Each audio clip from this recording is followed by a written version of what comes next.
वैसे ज़रूरी नहीं है या पहले वीडियो को लाइक या फिर डिसलाइक करने की कोशिश ज़रूर किया करो। तो जैसे इस मूवी स्टार्ट होता है हमें रोपीरो दिखाया जाता है और वो आधी रात को एक बंदे से मिलता है।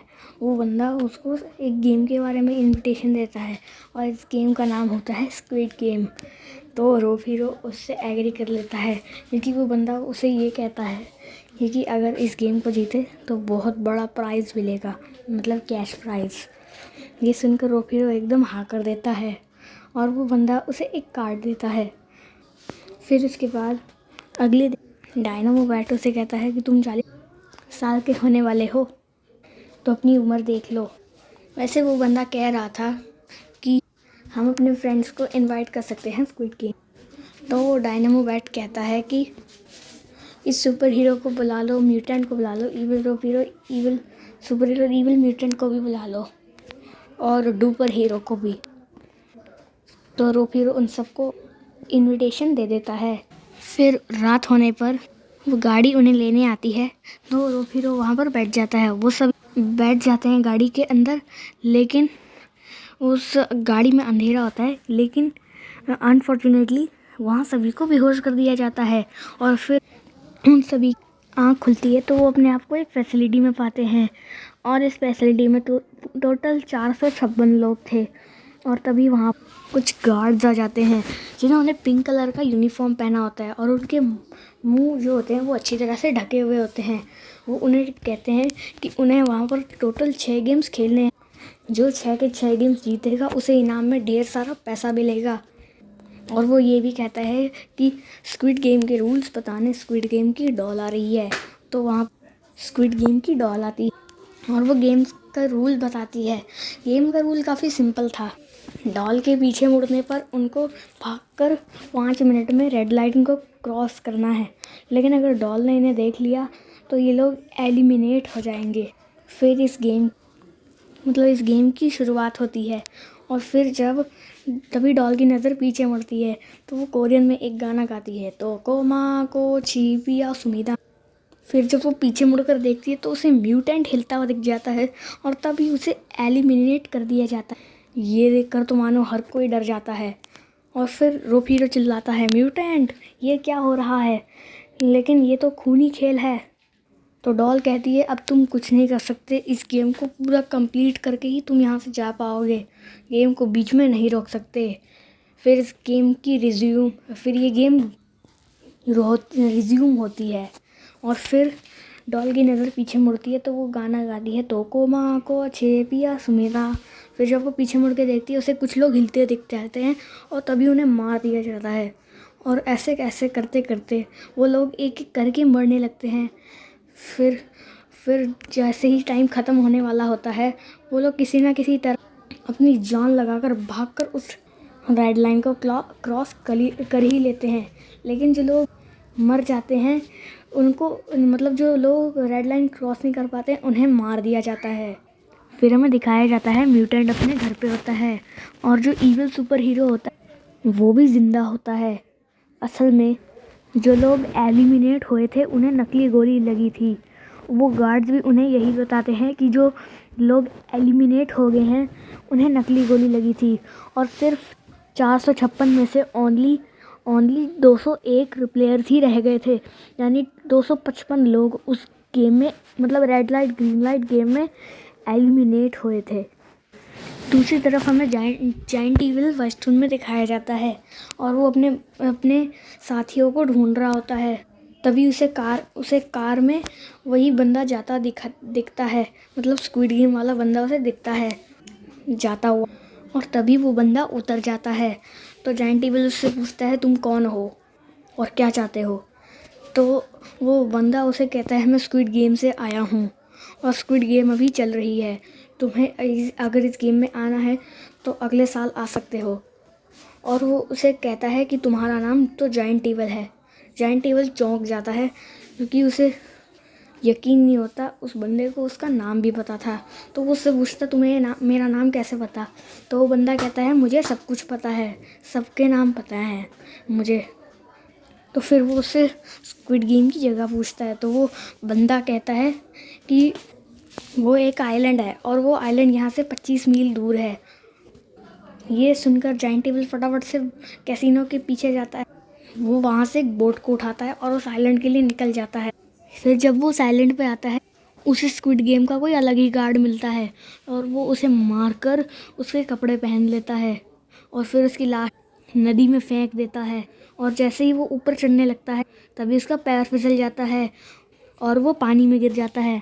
वो उस गार्ड के कपड़े वो नदी में मतलब समुद्र में फेंक देता है और अपने असली रूप आ जाता है। और फिर वो वहाँ से तैरता तैरता सीधा वाइल्डस्टोन के लिए निकल जाता है। फिर नेक्स्ट डे दूसरा गेम शुरू हो जाता है और गेम का रूल काफ़ी सिंपल था। उन्हें एक डिब्बे दिए जाते हैं। गेम का रूल ये था कि उनको अलग अलग शेप दिए गए थे। गेम का रूल था कि उन्हें उस शेप को एक सुई की मदद से बाहर निकालना है, क्योंकि उन्हें एक सुई भी दी गई थी। और फिर इस गेम की शुरुआत होती है। उनके पास 10 मिनट होते हैं और जिन लोगों ने ट्रायंगल चूज़ किया होता है वो सबसे पहले वो पास हो जाते हैं। और मगर जिन लोगों के शेप टूटने लगते हैं उन्हें वहाँ पिंग गार्ड आकर उन्हें जान से मार डालते हैं, मतलब उन्हें एलिमिनेट कर देते हैं, नकली गोली मार देते हैं। और एक एक करके वो लोग मरने लगते हैं। इस खून खराबे को देखकर हर कोई अपनी जान लगाकर उस शेप को बाहर निकालने की कोशिश करता है, लेकिन वहाँ पर प्लेयर्स तो कम होते जा रहे थे। तभी रोफीरो हमें दिखाया जाता है और उसको सर्कल मिला होता है और वो किसी ना किसी तरह करके इस गेम को भी जीत लेता है। और फिर टाइम भी ख़त्म हो जाता है और जो लोग अपने शेप को बाहर नहीं निकाल पाते वहाँ पिंग गार्ड आकर उन्हें एलिमिनेट कर देते हैं, मतलब नकली गोली मार देते हैं। और तभी जो लोग नीचे जा रहे थे, जो लोग पास कर चुके थे गेम, उन्हें गोलियों की आवाज़ आती है और फिर प्लेग्राउंड में हर तरफ खून खराबा ही दिखाया जाता है। और अब टोटल 80 लोग रह गए थे। तो नेक्स्ट डे वो पिंग गार्ड उन्हें अपनी एक टीम बनाने को कहते हैं, अपनी टीम बना लेते हैं। तो वहाँ पर 80 लोग थे।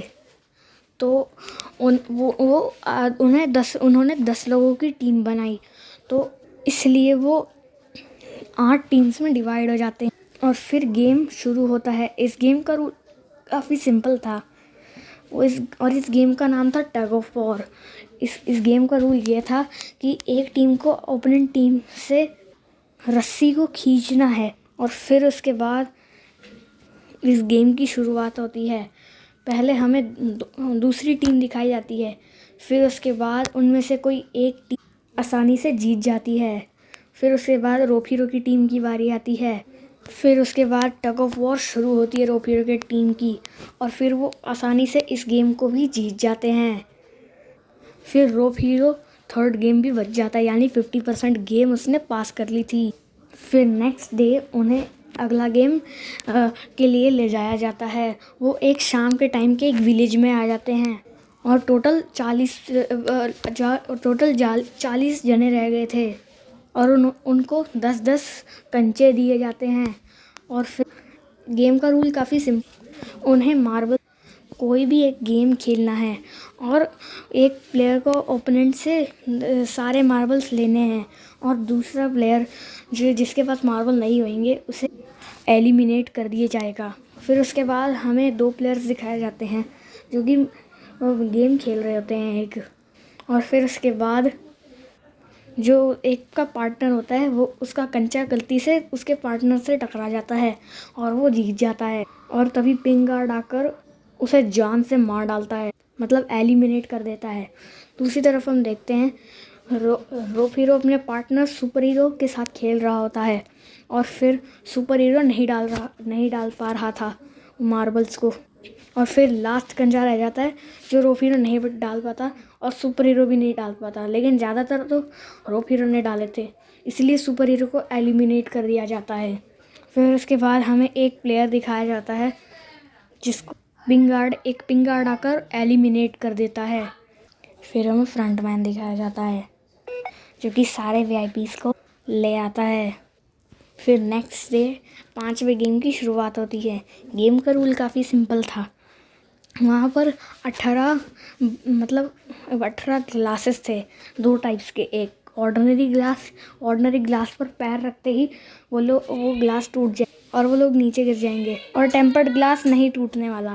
फिर ये गेम शुरू होता है। फिर वो लोग एक एक करके एलिमिनेट होते हैं, लेकिन उनमें से 3 लोग इस गेम को कंप्लीट कर देते हैं, और फिर उसके बाद वो सारे ग्लास टूट जाते हैं और उनको काफ़ी चोटें आती हैं।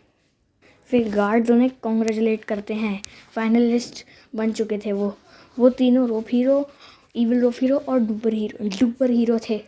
डुपर हीरो सुपर हीरो का जो भाई था। और फिर उसके बाद नेक्स्ट डे उन्हें लास्ट गेम के लिए ले जाया जाता। गेम का रूल काफ़ी सिंपल था, और इस गेम का नाम था स्क्विड गेम। गेम का रूल काफ़ी सिंपल था। इनमें से रोप हीरो डिफेंस होता है, मतलब रोप हीरो ऑफेंस होता है, और डुपर हीरो और इविल रोप हीरो डिफेंस। फिर जो ऑफेंस वाला होता है वो स्क्विड के बाहर 2 पैर से दौड़ता रहता है, या फिर वो 1 पैर से भी कूद सकता है, और वो 2 पैर से भी चल सकता है, वो दौड़ भी सकता है। और फिर उसके बाद डिफेंस जो होता है वो स्क्विड के अंदर होता है, लेकिन अगर और डिफेंस को ऑफेंस को सर्कल में जाने से रोकना होता है। फिर ये गेम शुरू होता है, जिसमें डुपर हीरो और इविल रोप हीरो को चकमा देकर सर्कल के अंदर चले जाता है। फ्रंटमैन फिर कॉन्ग्रेचुलेट करता है कि तुम बहुत अच्छा खेले, लेकिन मुझे इसकी उम्मीद नहीं थी। फिर उसके बाद उसे रोप हीरो को उसके घर छोड़ दिया जाता है। फिर हमें 1 साल बाद दिखाया जाता है, जिसमें रोप हीरो काफ़ी मज़े कर रहा होता है। इसी के साथ ये मूवी एंड हो जाती है। Thanks for watching.